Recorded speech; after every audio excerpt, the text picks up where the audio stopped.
I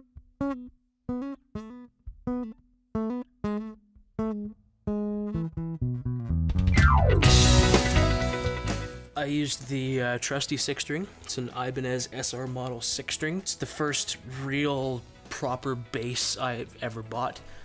Previous one was a Squier P-Bass Affinity model. It's one of those $200 Walmart packages that comes with an amp. So it was nice to have a really, really solid instrument that wasn't constantly going out of tune, and intonation was good all the way up the neck, so it kind of helped the process quite a bit. That was basically about it.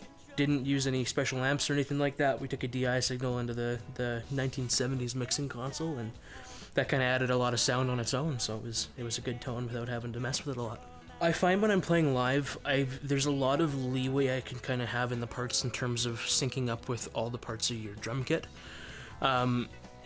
When you're recording it and you can individually hear the bass drum and the snare drum and everything so clearly, there's not a lot of leeway. I kind of have to lock into that a lot more and formulate the parts on that, because otherwise it sounds like I'm not grooving properly and it's not in time and all that kind of stuff. So, when I play live, I can, play a little bit more melodically and play around with the lines a lot more, whereas when I'm recording, my main function needs to be to serve the song and not my ego. So I basically just have to lock down and say, okay, here is the bass line. It fits perfectly with the drums. We're sticking with this and we're not going, crazy with it. It was probably one of the most difficult projects I've ever worked on, and it was also one of the most rewarding, because it's the one time that I've recorded something in a basement and through many different studios and mixed something in a basement and mixed something in, completely different environments, where we played back the masters we got and we went, holy shit, this sounds like it could have been recorded in a studio and mixed by a professional. Like, it sounded really solid. A lot of it was helped by the fact that everyone in this band is really good at what they do, and all the parts just came out. We didn't have to sit there and coax lines out of people. Like, they got their shit together and they recorded everything the way it needed to be.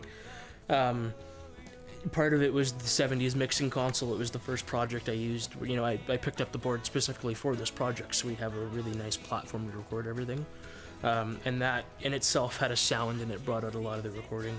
A lot of it was the instruments. Everyone had nice instruments, nice amps. Everything just worked properly. We didn't have to screw around with a lot of, broken cables and that kind of stuff that I've had to fight with before in cheaper situations. But it was a lot of the small parts coming together to kind of assemble the whole.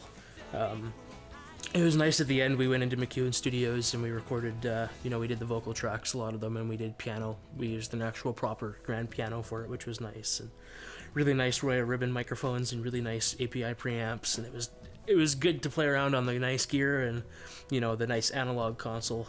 But it was also just as satisfying to sit in the basement with, Yamaha HS5 monitors and cheaper gear and kind of push that gear to its maximum and get your money's worth, I guess, out of the really cheap gear.